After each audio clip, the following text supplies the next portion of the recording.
Chapter 5, question 3. Here we have some blocks. They're attached by these ropes, and we're going to put a force on it of 42 newtons. Assume the 3 blocks portrayed in the above figure move on a frictionless surface with 42 newtons of force as shown on the 3 kilogram block. Okay, so that's why the 42 is only attached to the 3 kilogram. Frictionless makes the problem easier. We don't need to worry about the force of friction being taking a part of this. Determine the acceleration given to the system. Okay, so the system would be the entire thing. Okay, so we need to find out what the acceleration is. So force is equal to mass times the acceleration, the total force. Okay, so total force means we need the total mass. We're talking about the system as a whole. So the mass here would be a 3 plus a 1 plus 2, or 6, right? It's all the masses added up. So we'd end up with a 6 times the acceleration. What's the total amount of force that's being put into this system? Well, it's the 42 newtons. Just the one rope is pulling. So we would have 42 newtons. Okay, which means the acceleration would be 42 divided by 6.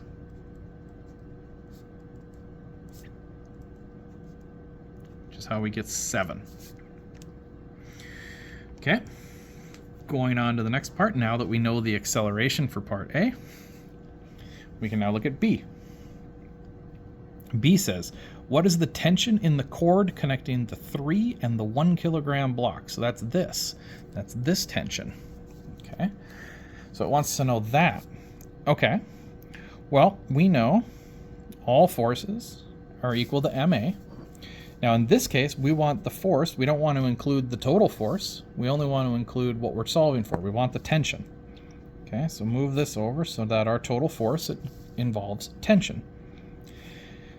Now tension, the mass here is going to be the mass that is affecting this tension. So for this to have tension, it needs to be pulling something. Imagine if these blocks weren't here. What would the tension be?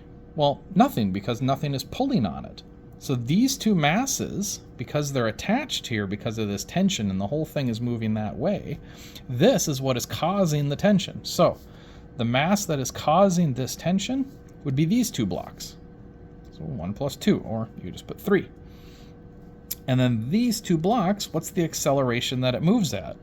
Well, the whole system moves at a constant acceleration of 7. So the A here must be 7 because that's what everything is moving at.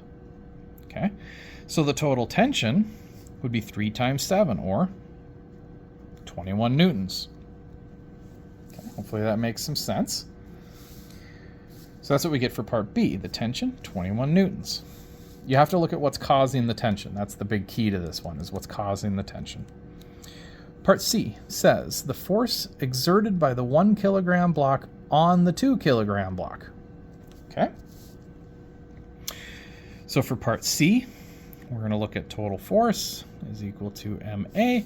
Now all I want to know is the force from 1 on 2. Okay, a force exerted by the 1 kilogram onto the 2 kilogram. So the force from 1 onto 2. Okay, or if you look at the picture, it's how much force does this one need to apply onto 2.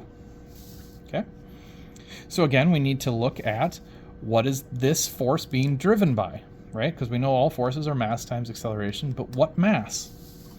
Okay, if there was no 2 kilogram block, then the 1 kilogram block would not be pushing on anything. Okay, so its force 1, 2 would be 0 because there's no 2 to push on. So the 2 kilogram block is the force, is the mass that we need to use that is causing that force. Okay, so we're going to have a 2, and then of course the acceleration is 7. The whole thing moves at 7. So for C, we get that the force from block 1 on block 2 is equal to 2 times 7, or 14 newtons. And that's how we get part C.